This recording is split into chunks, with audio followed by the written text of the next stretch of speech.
Ok, maintenant qu'on a vu les formats de contenu, qu'on a vu les données structurées, on va s'attaquer à toute la partie beaucoup plus textuelle et la sémantique. On a visé notre mot-clé, parce qu'un mot-clé égale une page, égale une intention de recherche, mais un mot-clé, c'est aussi tout un champ lexical, tout un champ sémantique, et il faut absolument, permettre de contextualiser, comme on l'a vu avec le jeu du mot mystère, mais aussi, il faut faire en sorte de pas cannibaliser, parce que typiquement, on va potentiellement traiter des questions sur d'autres pages, et qui méritent pas vraiment d'être citées sur celle-ci, en tout cas pas de façon insistante, parce que sinon, les pages vont se cannibaliser entre elles, et il y en a deux différentes qui vont essayer de se positionner sur un mot-clé. Et en fait, ça, c'est pas bon pour ton SEO. C'est exactement ce pourquoi, pour cette question-là, quand boire un smoothie protéiné, là, j'ai mis une grosse partie du contenu, mais en fait, il va falloir que je le réduise et je mette, il y a différents moments spécifiques, entraînement, petit déjeuner, avant entraînement, avant de se coucher. Découvrez ici, donc, maillage interne, lien vers mon autre page pour en savoir plus par rapport à vous, vos besoins, etc. Et donc là, je vais faire un contenu très spécifique. Mais il y a des moyens aussi de vérifier que la sémantique de ta page est bonne. Et je vais t'en montrer plusieurs. Premier moyen, c'est un outil français par Babar, par des experts SEO, enfin plus de l'algorithmie. Très très utile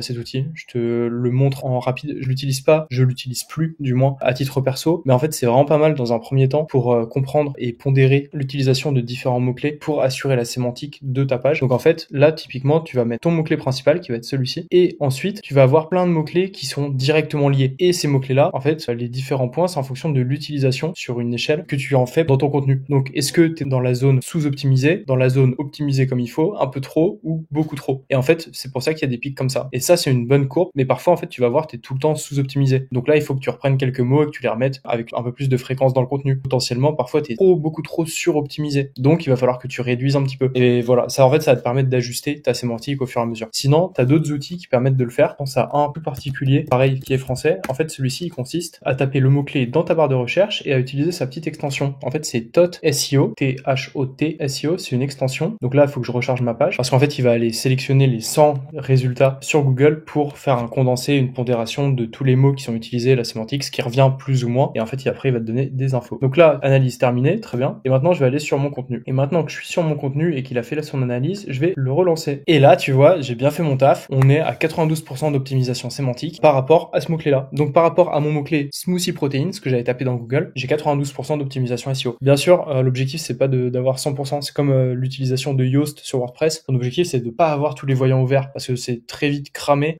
par Google, par les algos, par tout le monde que c'est suroptimisé. Et par exemple, tu vois, réussir, c'est pas un mot-clé qui semble forcément pertinent par rapport au smoothie protéiné. Prise, potentiellement un peu plus avec prise de masse. Astuce peut-être, mais c'est pas obligatoire, on va dire. Et délicieuse, pareil, pas incroyable. Par contre, tu vois, smoothie fruité, smoothie protéine, celui-ci peut être intéressant. Prise de masse peut être intéressant. Vegan smoothie protéiné, ça peut être intéressant. Bref, il y a quelques mots qui peuvent être intéressants. Et en fait, ce que tu peux faire, c'est que tu peux, cliquer là, copier un prompt ChatGPT. Et quand tu copies le prompt et que tu le colles, en fait, tu vois, il ajoute des paragraphes, donc qui sont censés permettre d'ajouter les mots-clés manquants à ton contenu pour en faire directement des paragraphes que tu peux incorporer dans ton contenu. Bon là, c'était pas incroyable, c'était pas très pertinent, mais en tout cas, je l'ai déjà utilisé et ça marche vraiment bien. Je te recommande d'utiliser, surtout si tu as des scores qui sont pas très bons d'optimisation sémantique par rapport à ton mot-clé. Donc voilà, là, tu peux améliorer la sémantique. Tu as plein d'autres outils qui te permettent de le faire. Le mieux, c'est toujours de le faire de façon logique. Dans la première étape, intention de recherche de mots-clés. En fait, liste-toi tous les éléments. Pareil sur Google, quand tu tapes ton mot-clé, ce que tu peux faire qui est très intéressant pour toute ta partie sémantique, c'est de juste taper ton mot-clé. Et en fait, là, tu vois,